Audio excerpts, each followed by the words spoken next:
pra gente, cara, qual foi a fórmula? Porque também a gente sabe que o Flamengo também é um clube de massa, a torcida quer título. Eu acredito que lá dentro do conselho do Flamengo deve ser mais ou menos igual dos outros times grandes, uma egos, vaidades, brigas.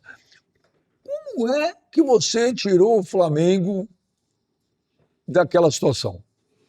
Olha bem, já na realidade não tem fórmula mágica, né? Nem para o Flamengo, nem para ninguém. Então, o que você tem é um clube que tem mais de 40, 45 milhões de torcedores, né? E você sabe que não tem nada mais fiel no mundo do que um torcedor de futebol, né? Porque é fidelidade mesmo, né? Mesmo na fase ruim? Não, eu digo assim, ninguém deixa de ser Flamengo, ninguém deixa de ser Corinthians, né? Você pode trocar de mulher, de endereço, de emprego, até de sexo, mas de time de futebol você não troca. Então, quando você tem 45 milhões de torcedores, você sabe que tem 45 milhões de consumidores fiéis de qualquer produto que venha a se identificar, que venha a se associar à marca Flamengo. Então você sabia, né? Todo mundo sabia que aquilo ali tinha um potencial enorme. Só que a gente não conseguia aproveitar o potencial por conta de várias questões, algumas essas que você colocou aí, né? Que era uma bagunça muito grande, uma briga de egos, né? A política do Flamengo, né, sempre foi uma coisa assim muito hostil, né? E o Flamengo chegou num ponto lá no final de 2012, né, quando teve aquela eleição que a gente ganhou, que estava todo mundo meio que desesperançoso, né, do que ia acontecer, porque não sei se você lembra do meu discurso de posse, né, que está aí no YouTube, as pessoas bem reproduzem de vez em quando, né, eu nem sabia que estava sendo gravado. Eu falei o seguinte: o Flamengo tem uma dívida financeira enorme, nós não sabíamos nem o tamanho, né?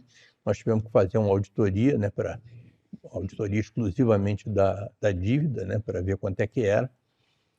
E nós sabemos que é uma dívida muito grande, nós sabemos que uma dívida que tem um perfil quase que insustentável, que era uma dívida de curto prazo, né? Boa parte da dívida era de dívida tributária, né?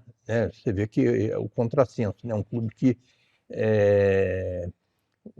um clube que não sem fins lucrativos e, portanto, não paga imposto sobre o lucro, né? Mas a maior parte da dívida do Flamengo era de imposto de renda.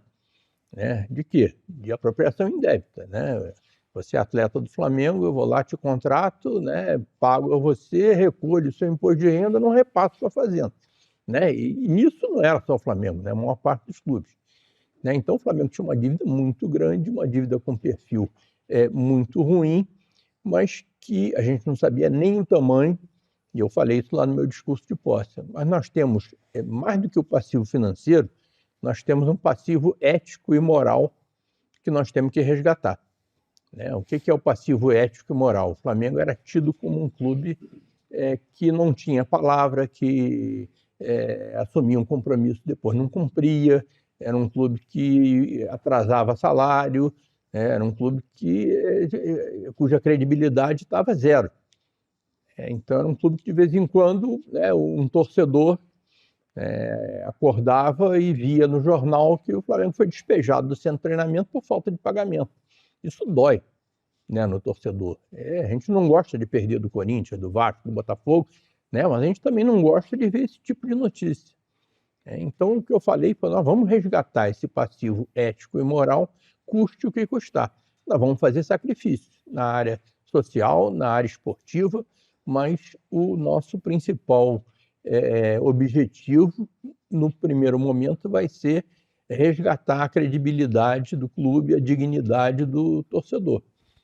E o que eu falei, são mais de 40 milhões de torcedores, boa parte desses torcedores são crianças, jovens, né, pessoas humildes cujo principal ponto de referência com a vida, com a realidade, é o futebol, é o seu time de futebol. Então, o Flamengo precisa dar exemplo, precisa dar um exemplo positivo para essa grande massa de torcedores. E o exemplo que o Flamengo vinha dando era altamente negativo. Então, eu coloquei isso lá no discurso de posse. Era o que a gente acreditava, a gente tinha certeza de que para a gente conseguir alguma coisa no longo prazo, nós íamos ter que nos sacrificar no curto prazo e íamos ter que recuperar a dignidade do clube. Eu falei isso e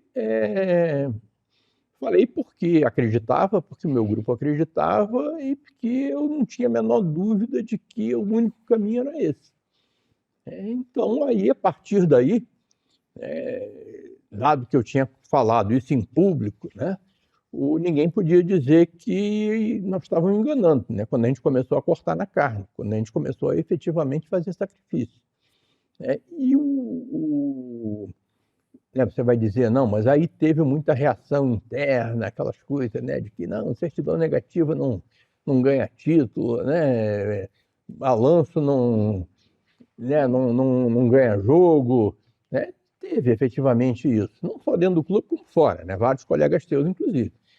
Mas o que eu tenho que agradecer muito é que a grande maioria da torcida comprou o nosso É isso que eu ia te barulho. perguntar.